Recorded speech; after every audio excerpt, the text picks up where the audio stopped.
like the fishes and loaves, I think. And when we started worshipping, I go to here, there was one group of size of people, and then now I've stood up here now, there seems to be a doubling or a tripling of the people here. I think someone broke some bread and thanked it, and all the parishioners turned up. I think that's how it worked. I remember when I was in fourth grade, I was in a Catholic school in fourth grade, and I played the part of Joseph in the school Nativity play. And of course, it was your standard nativity play. I can remember very distinctly there was a donkey, and we put Mary, the pregnant Mary, on the donkey, and we went from Galilee to Bethlehem.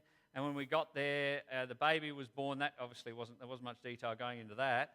And so the baby was born, and there were shepherds, and there were kings with gifts, and there was choirs of angels, and there was cows and donkeys, and there was a smiling baby, Jesus. And, of course, there was me and there was Mary.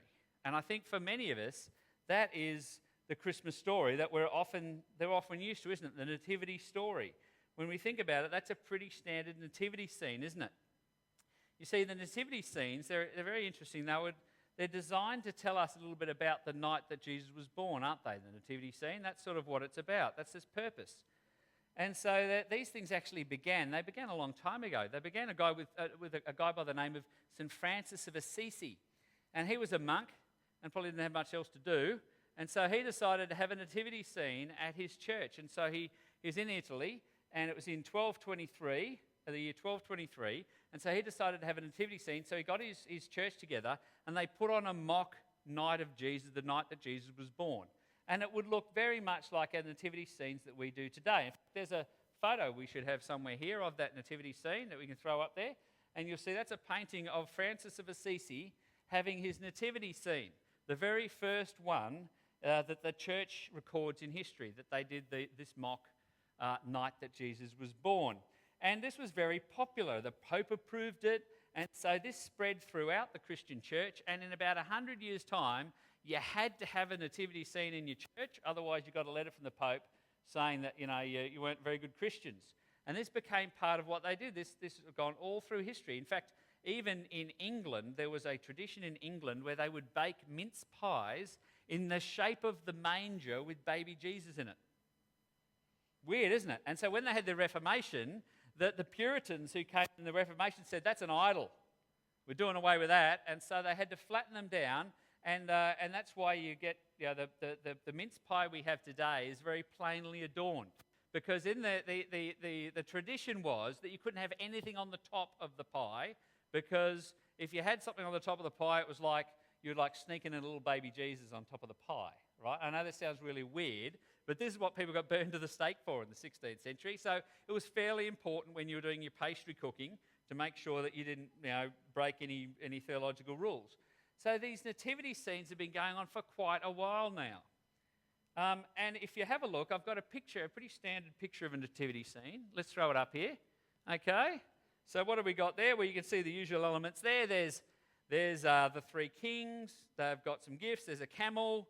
You see there's a shepherd, isn't there? Shepherd's got a sheep. There's a little baby, like a little boy shepherd there. You see the little boy shepherd, pretty cute there. Boy shepherd there. Right, there's some of their sheep. There's a little lamb there, it's nice. There's an angel, proclaiming angel. The Star of Bethlehem there hanging over the top of the stable. You see that hanging over the top of the stable, the Star of Bethlehem. Of course, you've got the donkey there that Mary rode in on. Of course, he rode from Galilee in on. You've got Mary and Joseph, of course, and there's the smiling baby Jesus, which, of course, we know Jesus never cried, did he, of course? Because he was apparently not a crying baby. He was a smiling baby Jesus. This all sounds pretty reasonable, doesn't it? This reflects, the night that Jesus was born. This is what we've grown up with. If you've grown up in the church, this is what you expect, and this is what you see in plays all around. Well, let's test this against the account of the birth of Jesus in the Bible and see how this nativity scene goes compared to what we know of the night that Jesus was born. Well, I think we can assume that Mary and Joseph were both there. I think I'm having some troubles with it, aren't I? Is that working? Yeah, I think we can assume that Mary and Joseph were both there. One, because Mary is fairly important to the birth of Jesus, one would have to say. And Joseph may or may not have been there, but we do know that in the account in Luke, it says that the shepherds went looking for the baby, and they found Mary and Joseph together with the baby. So we know Mary and Joseph are there, at least. We're happy with that. They're in the scene.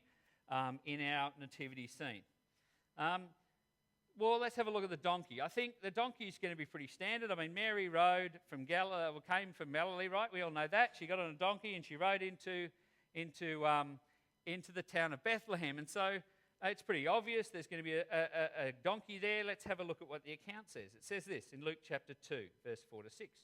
And Joseph also went up from Galilee, from the town of Nazareth to Judea, to the city of David, which is called Bethlehem, because he was of the house and lineage of David, to be registered with Mary, his betrothed, who was with child. And while they were there, the time came for her to give birth. Well, hang on. Where's the donkey and all that? There's no mention of the donkey. Maybe it's in one of those other three Gospels. Maybe there's a donkey mentioned there. No, there's no donkey mentioned anywhere. There's no donkey. What's going on? There's no donkey in the Bible.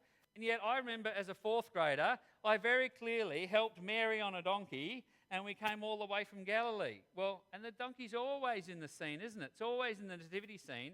The bad news is that only Matthew and Luke talk about the birth of Jesus anyway. In Mark and John, they jump straight to Jesus' baptism.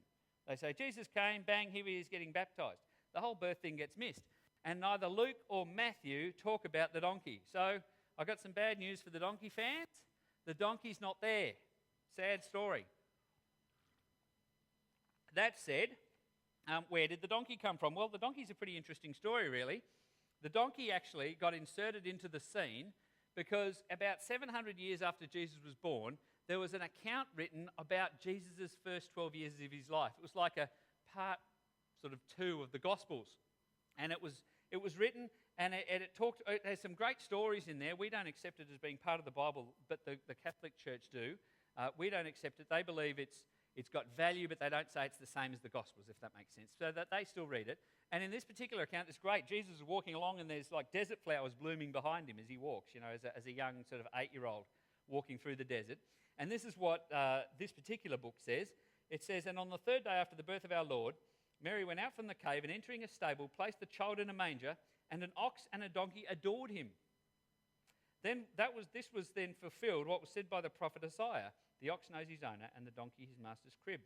Therefore the animals, the ox and the donkey, with him incessantly adored him. This was fulfilling what Habakkuk the prophet said, and it goes on and on and on. So the whole idea, the whole idea of Mary riding on the donkey to Bethlehem, unfortunately, isn't in the Bible. It's not there. There's no donkey on the night that Jesus was born. Now that's a pretty big call, Mick, you say. They're in a stable. There might just been some random donkey parked there, right? That could have been there anyway. Well, the bad news is, unfortunately, that the stables were only, it wasn't like what we think is a Western stable. The animals were only put in there during the winter months. And we know that they did the censuses in the summer months. That's the whole reason they're in Bethlehem. It's in the summer. And so as a result, all the animals aren't in there anymore. They're all out of the stable. They don't have them in the stable. They only bring them in there for the winter. And it wasn't winter because there was a census. And so we know that the stable would have been empty. They wouldn't have had some random donkey sitting there or a random cow or an ox or something or other. They were probably really happy because, they had 2,000 years of the sacrificial system, and now they weren't going to be slaughtered every time someone did a sin because Jesus had arrived, and now they're all going to be saved. It was going to be wonderful. So the oxes were happy. Oxes and donkeys were happy, but they probably weren't present at the birth of Jesus. They were probably somewhere else. But let's face it, it's a minor error. Who cares if there's a donkey in the nativity scene, right? I mean, that's a nativity scene, donkey and ox, who cares? Let's keep them in there. Let's go crazy. Let's go crazy and say the ox and the donkey can stay in the nativity scene. After all, they're in a stable, aren't they? And that's where donkeys live.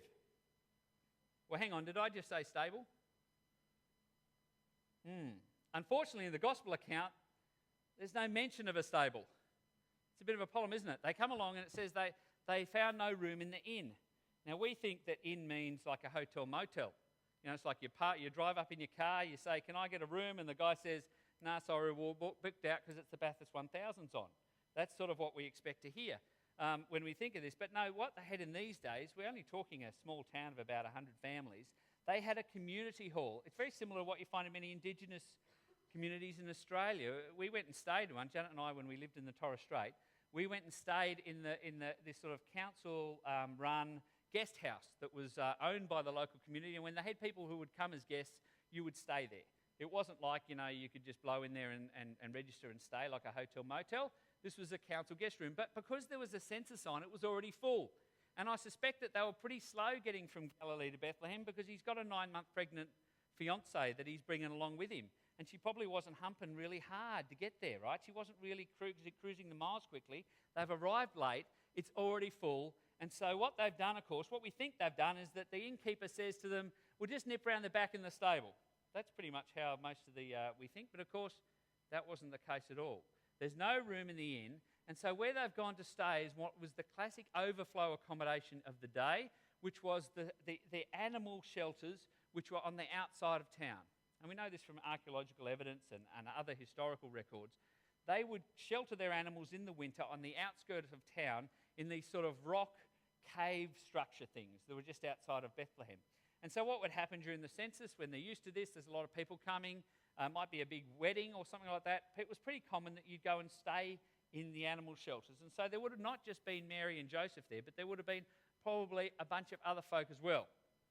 But we know that they weren't in a stable because the idea of the Western style stable, we tend to think of, you buy some acreage and along with the acreage you have your horse and there's a stable or there's a farm with a stable right next door. Well, wood was such a vital commodity, no one would have ever dreamed of building a wooden structure for an animal. That just wouldn't have happened in the Middle East. You can't afford to do it. Most people didn't build wooden structures for themselves. They certainly wouldn't have built one for the animals. And so what we're talking about here is Mary and Joseph, they're not in a stable. They're in a rocky cavern or an outcrop or a shelter of some sort just on the outskirts of Bethlehem, probably with a lot of other folk who weren't able to stay in the town. All right, so where are we now? Well, we've got no donkey and we've got no stable. It's not looking good for the nativity scene already, isn't it? Right? This is a bit difficult. Well, it also makes sense, of course, where they were because the shepherds have been told, go and look for a baby in a manger. And, of course, the shepherds know where they shelter the animals in the winter. So, of course, they would have found them relatively quickly, wouldn't they? I mean, there's only one place the mangers are. It's in the animal shelters. They go there. But no Western-style stable and no donkey. Well, the shepherds probably could have found it even. Let's just assume there is a stable. Let's just stick with the nativity thing. It's not a big deal, is it? Who cares? Rocky outcrop stable. Who cares? Let's just assume there's a stable in town and they're staying in it. And the shepherds would find it anyway because there's that proclaiming angel hanging hanging around the stable anyway, isn't there? So they would have found it anyway. Hang on, did I say angel? Right. Well, this is a bit of a problem because, unfortunately, in the biblical account, the angels were hanging out with the shepherds. The angels were out with the shepherds proclaiming the birth of Jesus. But nowhere in the Bible does it say the angels came and hang out at the birth. I mean, I don't know about you. I haven't personally given birth. But I suspect that having a crowd of folk hanging around while you're in labour is not going to be a fun thing. I don't think Mary's into that. She's already got a whole bunch of people there anyway. I'm thinking that, you imagine if a whole bunch of angels did show up. Imagine if a couple of legions of angels showed up at the birth. I reckon she'd be saying, you and your harps out. Righto, this is a bit of private time. You're out of here. No, they weren't there. I know this is a bit sad, but there's no angel. The angel appeared 3 times to Joseph and he appeared to Mary at the beginning when he told her that she had conceived Jesus, but there isn't one around the manger, unless, of course, it just happened to follow the shepherds along. All right, so there's no angel. Well, that is mentioned anyway, at least. It's not a big deal, okay? So what have we got? We've got no donkey or farm animals. We've got no stable. We do have the shepherds. We'll accept those. They are, of course, mentioned in Luke. We know the shepherds were there, but they left their flocks behind. So there's no sheep, unfortunately. So yes to the shepherds, no to the sheep, no angel. Well, it sounds like at least there's lots of room for the 3 kings, isn't there? There's lots of room for the 3 kings. I got some bad news on that one as well. I got some real bad news. Not only were there not 3 of them, well, there might have been 3, we just don't know, but they weren't there on the night that Jesus was born. I know I'm really trashing some really long-held beliefs here, but this is the problem. Let's hear about how Matthew describes the kings. Now, after Jesus was born in Bethlehem of Judea in the days of Herod the king, behold, wise men from the east came to Jerusalem saying, where is he who has been born king of the Jews? For we saw his star when it rose and have come to worship him. Well, not only were they not there, and there's probably not 3 of them, but they weren't even kings. How sad is this? They were what was the Greek word here when you have a look at this, is where we get the word magician from. And they weren't magicians, just to make it even more confusing, they were astrologers. And chances are they came from a different religion. They came from a religion known as Zoroastrianism, which is a really hard word to say, especially when you've just learnt it in the last week. But it's really hard. But the problem with Zoroastrianism, it's not at all a religion that worshipped Yahweh. In fact, there are still those folk today. They live in India. They were the biggest religion in the Middle East until the rise of Islam in the 7th and 8th centuries, and they were pretty much destroyed in the Middle East. And so there's a small group, about 100,000 of them, that live in India. And I say small, 100,000 sounds like a lot to us, but in India, that's nothing, right? There's a billion of those guys. And so, you're a massive minority group if there's only 100,000 of them in India. That's less than turn up for the cricket match, right? So that's pretty small in India. So we know that these guys, they weren't kings and they weren't necessarily free.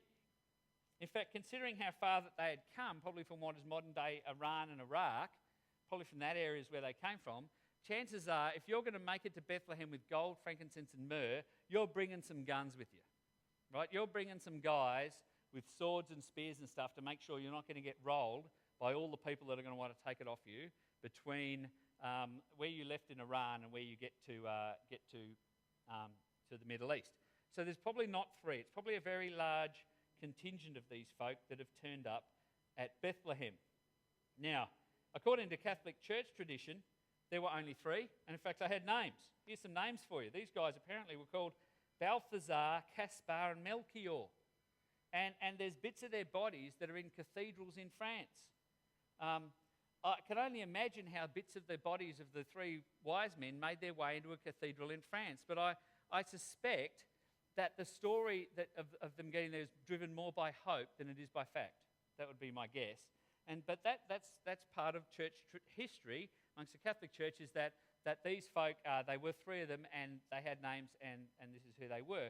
But the Bible doesn't necessarily back that up. The Bible just says that there were wise men, and this is what it has to say about their arrival in Matthew 2, verse 11. After coming into the house, they saw the child with Mary, his mother, and they fell to the ground and worshipped him. Then opening their treasures, they presented to him gifts of gold, frankincense and myrrh. Now those three gifts, no doubt,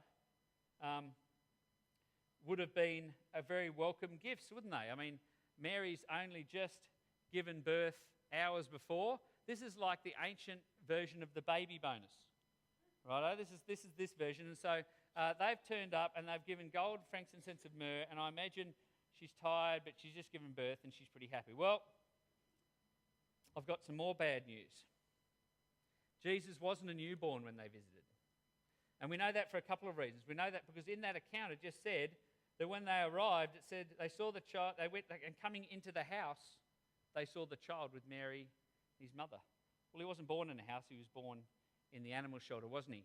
And we know that it takes them some time to get from where they were in Iran and Iraq, when they first saw the star, to travel all that time to get to where Jesus was. If the star came out when he was born, I don't know about you, but that's a long way. And I don't think they're doing it in a night. That's just my guess. I'm thinking that it's probably taken them a good year, 6 months at least. And because you can't go straight across country there's a big desert in the way. You have to go up to the north, around past the mountains, up down through Syria and down into what is modern-day Israel. So it's a long trip for these guys. So they're not there on the night that Jesus was born. They probably weren't there until he was a small toddler. Okay, so, I mean, let's face it, that's not a big deal, is it? It's not a big deal. I mean, they look pretty cool, don't they? The kings, we probably fudged it a little bit here on the nativity scene. I mean, they got there eventually, yeah. They got there at some stage, and they turned up, and we know they had three gifts. Whether or not there was three or more, I mean, you're just splitting hairs, Mick, aren't you? You're just splitting hairs. So how are we going so far? Well, we got no donkey, we got no stable. Yes to the shepherds, no to the sheep, no to the angel, and no to the magi. No to the magi. Well, what's left? Well, the Star of Bethlehem hanging over the stable there. The good news is that the star was out. Hooray! Hooray! The bad news is it wasn't hanging over the stable on the night that he was born. I know this is sad, isn't it? I'm sorry that I'm doing this to you, but there's a reason for it. The bad news is it wasn't hovering over the manger. It was hovering over the house the child Jesus was in when the Magi came, but it didn't say anything about it hovering over the stable where Jesus was born. Let's have a look and see what happened when the Magi visited. This is what it says in Matthew 2, verse 9. After listening to the king, that's Herod, they went on their way, and behold, the star that they had seen when it rose went before them until it came to rest over the place where the child was. So if you get the picture, Jesus is born, the Star of Bethlehem comes out to proclaim the birth of Jesus. It's doing what stars normally do, which is pretty much rise in the east, follow the rotation of the earth, disappear something on the other side. You know, they do sort of tracks and patterns as they go. But essentially, it's doing what normal stars do. When it gets crazy and decides to go and plant itself over the house that Jesus, the child, is in, is much later when the Magi come. So unfortunately for the nativity scene, there is no Star of Bethlehem hanging over the stable on the night that Jesus was born. But I mean, Mick, you're just splitting some hairs here. I mean, all we're really talking is altitude, aren't we? We're talking about a difference in altitude. It's in the sky. It's there somewhere. It just happens that you're not hanging directly over the place where Jesus was born. It's not a big deal. We can leave it in the nativity scene. No drama. So let's have a look at what we've got so far. We've got yes to Mary and Joseph, no to the donkey, no to the stable, yes to the shepherds, no to the sheep, no to the angel, no to the magi, and no to the hovering star over the stable. Now, a little nativity scene now is getting pretty bare, isn't it? If all we're going to do when we have a nativity scene is just talk about what the Bible says was there when Jesus was born, it's going to be pretty empty. That animal shelter is going to be a pretty empty place if we think just about the night was born. You know, I think that nativity scene, the way we view it, the way we clutter it with all that stuff that's come out of our own traditions, it hasn't come from the Bible, it's come from our own traditions. I think that in many ways, what we do to the nativity scene to the birth of Jesus is what I think as a society we tend to do with Christmas. I think as a society we tend to clutter up the whole idea of Christmas with a whole bunch of stuff to do with our traditions and our understandings and our culture, and we jam it into Christmas, same as we push that into the nativity scene, all those things that we've now realised, a lot of them aren't there. I think that our society does this as well. If we ask the majority of folk what they associate with Christmas, I think you're going to get one of three answers. You're going to get told it's either presents, or it's family, or it's a holiday. I think if we were to ask most Australians what would they associate most at Christmas time, it's going to be presents, it's going to be family, and it's going to be a trip away. I don't think the majority of Australians have an interest really in the story of the birth of Jesus, unless it's maybe a cute story that their kids can dress up as. I'm sure my family, when I was playing that Joseph role, thought that was the cutest thing ever. All the little fourth graders all running around playing their little things, and we got people being angels and everything. I'm sure they thought that was very cute. I'm sure that's what the majority of people do. You know, we have a live manger sometimes where we can have hands-on with the kids. Maybe Christmas for a lot of people is just like the nativity scene itself. Maybe we just pull it out once a year for Christmas. We put it there, we enjoy it for a short period of time, and then the nativity scene gets rolled up and put away again for the year. I wonder if for a lot of people, Christmas is like that nativity scene. Just gets dusted off once a year and pulled out. Now, I'm not saying against nativity scenes. Don't get me wrong. We use nativity scene at home. I think it's lovely. I think it represents a lot of stuff about the birth of Jesus. I'm not saying that we should ditch all nativity scenes. Please don't get that from my message. But I think that for most people, the baby in the manger is the least interesting part of the nativity scene. I know as a boy, I was never looking at the baby. I was always looking at the kings. I remember one nativity scene I saw it, and there's kings, and they had those big Arabian swords. You know, like those big swords. Oh, I was so into those swords. Oh, man, I wanted one of those swords. Like, they were like this wide, these things. Well, they would have killed 17 men in one chop, I reckon, these things. They were huge. But I wasn't looking at the baby in the manger. Even as Joseph, I can't even remember playing Joseph. I can't even remember what baby Jesus was in that. I can't remember if it was a doll or if it was just a bunch of wrappings all wrapped up, I had no interest as a fourth grader in what was there. I think that's pretty symbolic of how many people view Christmas today.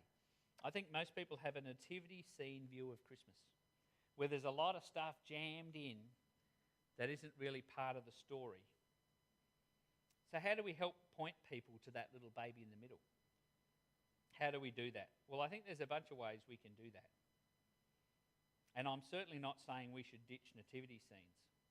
See, I think we can use nativity scenes, the nativity scene view of Christmas, for kingdom purposes. I reckon we can use it. I say, let's not strip down the nativity scene. Let's not say from this, all right, well, Pastor Mick came and preached to us and we can't have Wiseman in the nativity scene because they weren't there. We can't have a star. Not what I'm saying at all. Not what I'm saying at all. Because I don't think people are going to see Jesus any clearer just because you take all that stuff away. I don't think that makes them see any clearer at all. Unfortunately, when Christians strip away everything that isn't biblical from a whole bunch of people, all that does is make them look like that they are unloving and extreme. I think that's a reality, unfortunately, is when we say, no, can't do that, can't do that, can't do that, we become a bunch of people that can't, and we're not a bunch of people that will. And I think what we don't want to do, the first thing we don't do is go, so righto, we're going to strip away all that stuff. So in amongst everything else that clutters Christmas up, we're going to get rid of it all, we're going to ban it, and we're just going to have the biblical account. They're just going to focus on that. Well, we could do that, but I think that amongst the Santas and the reindeer and all the songs about snow, which have never made any sense to me at all because there wasn't any snow there. I never worked out where the snow came from, but all the songs about snow, none of those have anything to do with the birth of Jesus, clearly. Clearly none of them do. But I think that they give us the best chance all year to talk about Jesus. I know that sounds really strange. And the reason I say is this, because I think in Paul, when he's writing a letter to the Corinthians, and he wrote in verse 9, in the first letter he wrote, chapter 9, verse 2, and he said, I have become all things to all people, that by all means I might save some of them. I think we don't do Santa at home. We don't do Santa at home. We prefer to, when we do presents, we prefer just to say who gave them, like the family give them. We give presents. We say, this is from Mum and Dad, and this is from whatever. We don't have Santa come down the chimney and suddenly produce a whole bunch of presents for kids. But when I grew up with that. I grew up with the idea that Santa came in the house and put a whole bunch of things under there. We just say, no, these are from Mum and Dad. We don't have a problem. People want to do Santa, that's okay. I'm not saying that we don't. We choose not to, but what I'm saying is that I'm not going to go out there and start saying to people, Santa's not the Bible, you're out. If we're going to start following that philosophy, then I think what we're doing is, for once, we are saying to people, I'm not interested in your opinion. I'm not interested in what your cultural things are. I'm not interested in what your traditions are, what your history are. I'm not interested in all of that. All I'm interested in me and my truth. And I suspect that isn't the message that we can get the best usage. I think that there is a great opportunity now, once a year, to reveal Jesus for who he is.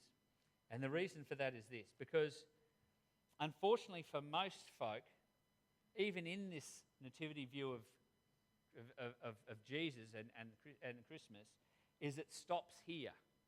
This is where it ends for most people. Jesus is born, and then we get into getting drunk at New Year's. Right? I think this is where an opportunity presents itself. You see, for us, once in a year, we have the opportunity to point out that the journey goes through the manger and onto the cross. This is the journey. See, salvation doesn't come through the birth of Jesus. It comes through the death of Jesus. And this is the thing we have to make sure we do the most at Christmas time, isn't to reject everything that isn't in the Bible, Santa and reindeer and songs about snow, but it's to make sure that when we are talking about this with our friends and family and folk who are with us at Christmas, is that we're making sure that the message goes beyond Christmas and it goes off to Easter. So Easter's the end. Easter's the end of this journey. Everyone who's in that major's been on a journey to get there. Mary and Joseph are on a journey. The shepherds are on a journey. The kings, well, they weren't there, but when they eventually got there, they had a huge journey. These guys had come ages. The star had even made a journey. The angel, not that he was there, but if he had been, he would have made a huge journey to get there. Everybody in the nativity scene has made a journey. And I think that's the opportunity that Christmas gives us. Christmas gives us the opportunity to say, yep, happy with all those things that come about as Christmas, but the path, the travel here goes through Christmas and onto Easter. I think for once in the year, people are more than happy for us to talk about Jesus. Once a year, people are more than happy to talk about he was born. And I think we have a great opportunity to be able to take it beyond that at this time. You know, the nativity scene isn't very accurate, but, I mean, to be honest, does it matter an awful lot? I mean, I'm a theological purist, right? So, you know, when I look at the nativity scene, sometimes I go, hang on. You know, I mean, I've just done it to you guys. I've outlined sort of some of the biblical issues. You know, I don't think it actually really matters what's in the nativity scene. Does it matter that the sheep were in the fields, or whether or not the angels were or weren't there, or whether or not the Magi eventually came or didn't, or whether or not there was a star nailed on the top of the stable, or whether or not there even was a stable? I don't think any of that really matters. What I think is that at Christmas, what matters is that we have this wonderful opportunity to bring the real story of Jesus to a bunch of people who are prepared to listen that one time in the year. And I think, for me anyway, that's good enough reason to take all the other stuff. Let me pray. Lord, I thank you that at Christmas time, Lord, it's all about you.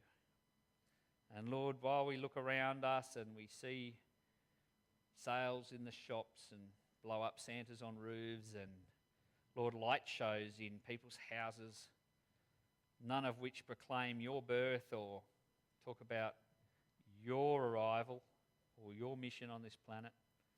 Lord, I thank you that we have this opportunity this next week where we can bring people to events like next Sunday night. Lord, that we can bring people to Christmas Day. Lord, we can bring people to those events that people maybe aren't expecting to meet you. Lord, they might be expecting to meet a stable. Lord, they might be expecting to meet Santa. They might be expecting to meet magi and shepherds. And Lord, it's an opportunity to come and help them to meet you. Lord, I just pray, Lord, give us an opportunity this Christmas to bring people to meet you, to come and have a meeting with you, the child, and then the man who then goes on to Easter. Lord, I thank you for this time. It's a blessed one.